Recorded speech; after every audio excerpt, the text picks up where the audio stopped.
Oh, I've got a story for you. So after getting injured, obviously, what am I going to be doing? I'm going to be listening to audiobooks, reading. I had an eye infection, so I wasn't able to actually read physical books for like a week. But I was listening to a documentary about Ulysses S. Grant. He was the president that followed the president that replaced Lincoln for a very short period of time, who got impeached and kicked out of the office, the White House.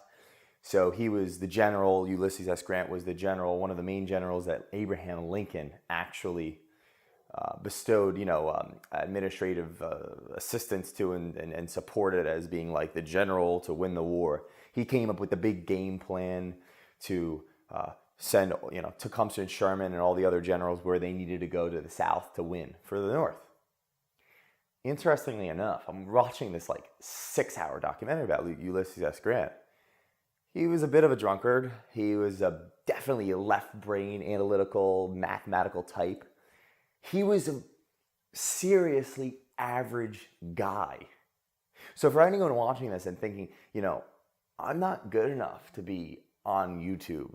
I'm not good enough to build a business. I'm not good enough to make a difference in the world. My message isn't important because I'm not the person to, put it out there. I'm Steve Wozniak, not Steve Jobs. That's bullshit. Ulysses S. Grant wasn't just a general that won the war. He was literally the most liked guy in the whole world for most of the time of his the time that he was alive. Now he had setbacks and stumbles. The guy couldn't keep a dollar for his life. He even went to West Point and graduated like 21st of his class. Like Robert E. Lee, the general that he beat, he went to West Point and he won like every freaking award possible. And yet the day when E. Lee had to sign off, that he was giving up on the war, and Ulysses, they met at this little cabin. Ulysses looked like, average Joe the plumber, and then Robert E. Lee shows up in a full-blown suit. What I learned from Ulysses S. Grant was he was so in alignment with who he was, it didn't matter how smart or ambitious or outgoing or whatever. He knew who he was. So with Culture Matters, when I'm working with anybody, it's about first find it, right? Figure out who we are. What words, what context, what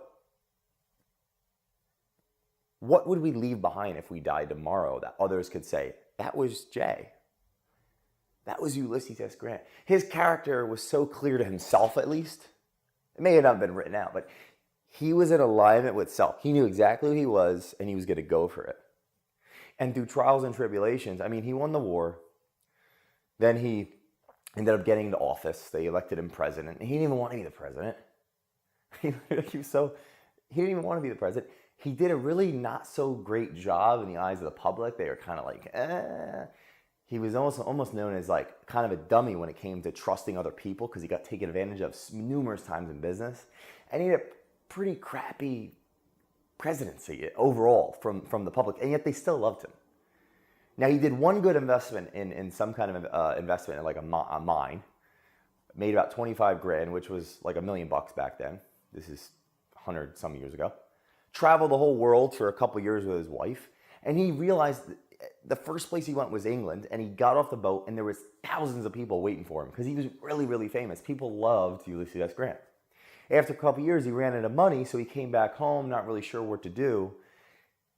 And what happens?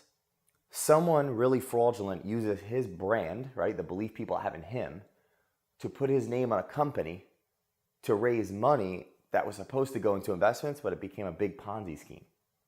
So for a couple years, he was living rich, but it was all fake money. He had no idea. He was an average Joe.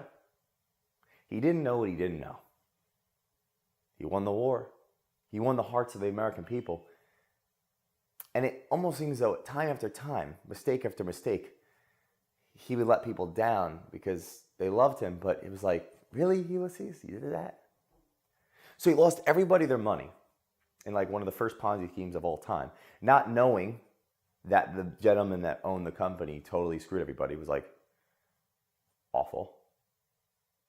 And he actually had taken a loan for $150K from Vanderbilt to give to this guy to try to save the company, and then that was lost. So he ended up having to give all his belongings to Vanderbilt. And Vanderbilt's like, listen, I love you, man. Forget about the money. Keep some of your stuff. Inevitably, he got throat cancer. And the most interesting thing I found about Ulysses S. Grant, he cared so much about leaving something behind for his family. He wrote his autobiography, like his own memoirs or whatever. Mark Twain was a close friend of his who published it. And he wrote it every day in severe pain. He couldn't talk. And he had to interview people for the memoir, like generals from the South. And he couldn't even talk. He had to write down what he wanted to say. He was in such severe pain. So think about that. The next time you don't want to get up in the morning because you have to do the 20% of things that are going to get you 80% of your results. Think, what would Ulysses do? He did it because he knew who he was. He was clear on who he was. The one takeaway I have for this guy is, it doesn't matter how smart you are, how good looking you are, how ambitious you are. If you know who you are and you just keep going, something awesome will happen. You may win a war. You may become the president. You may travel the world. And you may write a book that it literally sold more copies than any other memoir in history, 450,000 copies plus, and made his wife a couple $100,000. And he wrote that every day with throat cancer. And a couple weeks when he was done, after he finished it in July, died. To me, it resonates. Does it resonate to you? You got a guy that graduated whatever in his class, was supposedly a kind of a misfit drunkard, worked for his pops and his crappy, dollar store type deal, ends up getting enrolled back in the military. But he won the respect of the troops that he was given in the military because he was in alignment with who he was, and he worked up the ladder. He had a clear vision of uniting America, right? So you take away, guy that was like nothing special, but had a clear vision, was a bright gentleman, but had a clear vision, knew who he was, and didn't give up, made a ton of mistakes, but just didn't give up. And even through cancer, he wrote his memoir on his, deathbed. If that's not motivating, I don't know what is.